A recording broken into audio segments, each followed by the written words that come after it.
Fuel rises to 1,300 naira per litre as depots run dry. Motorists and commuters have lamented that the persisting fuel scarcity has caused long queues, resulting in a hike in transport fares in Lagos and other parts of the country.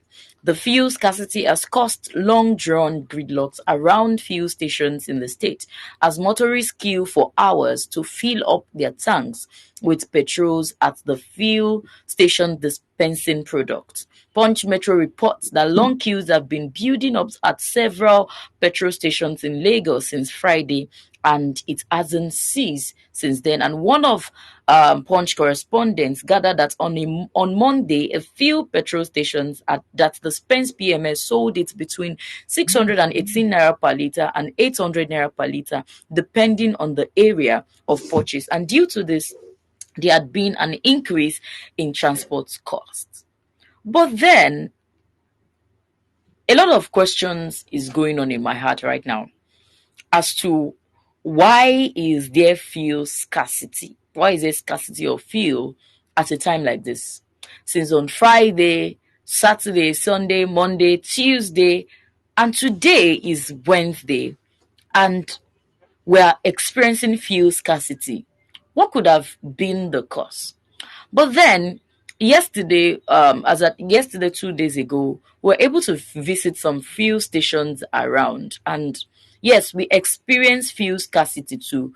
But the surprising thing is that some of those fuel stations are not even selling to people with jerry cans, people with their kegs, and we are wondering why they were not selling to fuel scarcity. Sorry, why they were not selling to the people with jerry cans, and there was no reason at all given for not selling. But then, while that was going on, some members of the Nigerian police force drove into the fuel station, free access. Nobody stopped them, nobody disturbed them. Free access with two of their vans, and they came with about 5 or 6 jerry cans of 25-liter jerry can or thereabouts. They filled those jerry cans. After filling them, they came back with their vans, and as you can see, it's been displayed on the screen. You can see they filled it for them. But at the same time, while this is ongoing, there are quite a number of Nigerians present in that filling station who had wanted to buy fuel in their jerry cans and they were not sold to. But this member of the police force, they were allowed access into that. I have no issues with that. But then let's start this from the root cause as to why there is fuel scarcity at a time like this, when Nigerians are saying that we want to come out to protest. We are coming out to protest. Now, what we are saying to this is that this is just a distraction. This is just to distract Nigerians from exercising their constitutional rights. Over the weekend too, a lot of MTN lines and some other network, their lines were bad. Why? Because they've not registered their NIN to their numbers. And for some people, research shows that some people has even registered their NIN to their lines, but then they experience this barring too. And we are wondering why. And we saw that when Nigerians stormed their offices to do one or two things and they were not allowed to, we saw what later happened. You see, my problem with Nigeria is that we don't have enough intelligence. Now, taking it from the people whose line were bad at the MTN office, we were able to gather that some MTN offices were destroyed. Why? Because of the way they are treating Nigerians at this point. You cannot treat people inhumanly and expect them to respect them. Respect, they say, is reciprocal. Respect is reciprocal. You can't treat people anyhow and expect them to respect you in return. No, that doesn't work. At a time like this, communication is key. And that is what we see that our leaders are not doing. You bar people's line. Why did you bar their line? Let them know.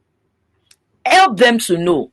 And they have not to your office to know why you barred their line, to rectify it. There's nobody to attend to them.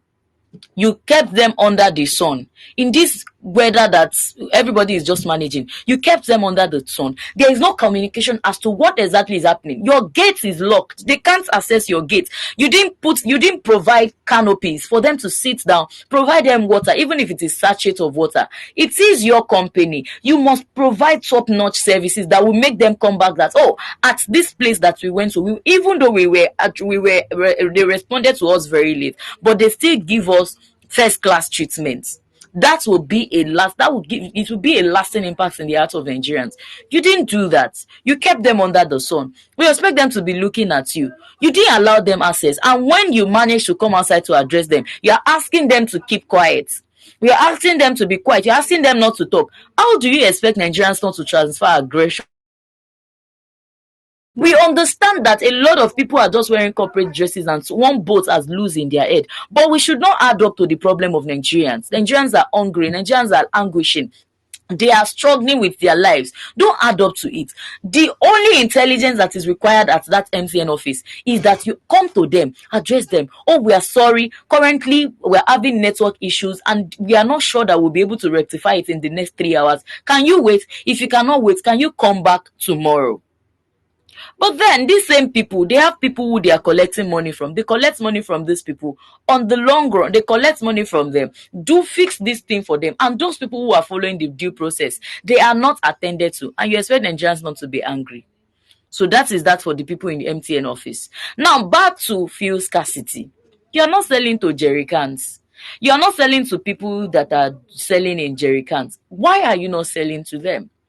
I personally, I was at the fuel station. I wanted to know why. Excuse you, why are you not selling to us? There was no response. And there is a communication gap in Nigeria. When there is a problem, there is nobody to address us. There is nobody to talk to us. I am still surprised that till date, NNPCL, they are yet to tell us why is there fuel scarcity in Nigeria. What exactly is causing this fuel scarcity? Why? We are yet to be attended to. The communication gap. And because there's communication gap between NNPCL and the other suppliers, even the fuel attendant, they are not selling us. Why are you not selling to jerry cans? If you are not selling to them, because of black markets, what is your business with black markets? I mean, Nigerians, it is because there are a lot of problems in Nigeria, and Nigerians who can prefer solution to it, they are able to prefer solution to it and make money out of it. We are not able to get fuel in fuel station. At least sell the one you can sell. At least it is for your own good. You are making your money. Sell to them, make your money on time. Let them go and do whatever they want to do with the fuel. It is you who have caused the problem, and they are trying to prefer solution to it. And while preferring solution, they are making money. It is because our banking sector has become a problem. There are issues in banking sectors. We can't get cash. There's no enough cash flow in the banks. That is why people further have POS.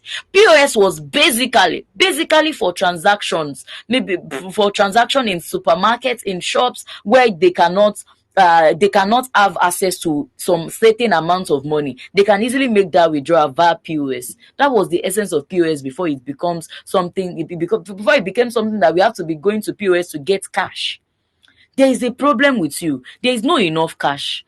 So it is a surprise to me that where are these POS agents even getting their money? If there is no cash in the bank, where are they getting the money that they are using? So you see that there are people in the bank as well who are making money, who are doing this as a business.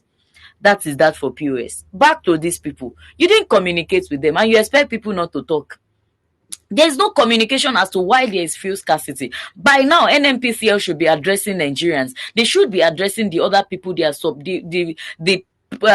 fuel stations they are supplying. This is the problem we are currently having. Can you hold on for a while? We will be here in a short while. There is nobody to address us.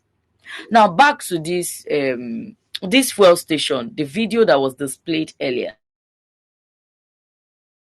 Discrimination in Nigeria. And we can see discrimination at every level in Nigeria. At every level, we see discrimination playing out in Nigeria. You see that the elites are treated differently than they treat the poor man. The people in authority are treated differently than they treat the people who are not in authority. I mean, it is so sad that this thing is happening in Nigeria, that you are discriminating the Nigerian in authority to the average Nigerian who is not in authority. This should not be done. Since you are not selling to jerry cans, you are not selling to every other person. Nigerian police are not an exception. They are not an exception. They can stay on the queue. And it comes back to preferential treatment that we give to people. Just imagine. Currently, as we speak, we are buying at black market. The black market that they said they are avoiding. Where are the black markets even getting it? Because black market is currently selling at 1,200 and 1,300 naira. Just about 2 days ago, we still got 5 liters of oil for 7,000 naira because we are unable to get in at the filling station. Just imagine a situation like this, and you expect that Nigerians will not talk. Now, let's wrap up this conversation with this. If this fuel scarcity continue, like I started with, it is a distraction for Nigerians to be looking arms and leg to get fuel to run their businesses because they do not know when this protest is going to end. So Nigerians are distracted. They are rushing to get fuel so they can stock up their generators, have extras at home so that they can get to know whatever that is happening. They can see all of these things and all of that. Now, if they continue like this, the protests that they are preventing might start up in the fuel stations that these queues are. If you see the rate at which there is queues in some part of Lagos, in some part of Nigeria, you will be wondering if we are still in a working state. I mean, a lot of people, Daniel Buala 2 days ago on TVC Your View was saying that Lagos is a working state. And the same Lagos state that is a working state, there's so much queues like this.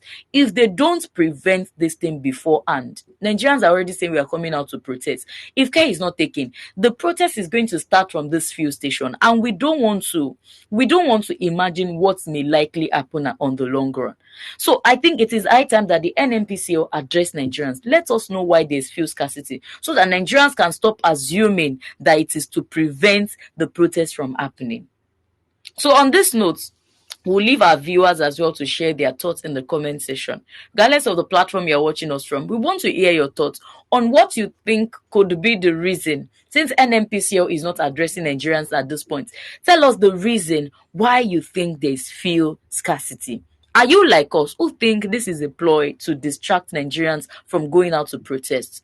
Are you like us who think that this is just a form of distraction or a way of preventing Nigerians from going about the protest, that all that they want to do is to get fuel for their businesses and all of that? Share your thoughts with us in the comment section. But then before we leave the studio, we'd like that you follow us on all our social media platforms. On Facebook, we're Prime Media TV. On Instagram and TikTok, we're Prime Media Studios. On the website where you're currently watching us, we're enginespeak.com. And you can do well to follow us on YouTube at Enginespeak. I am Ayo. Until I come your way again, do have a great day.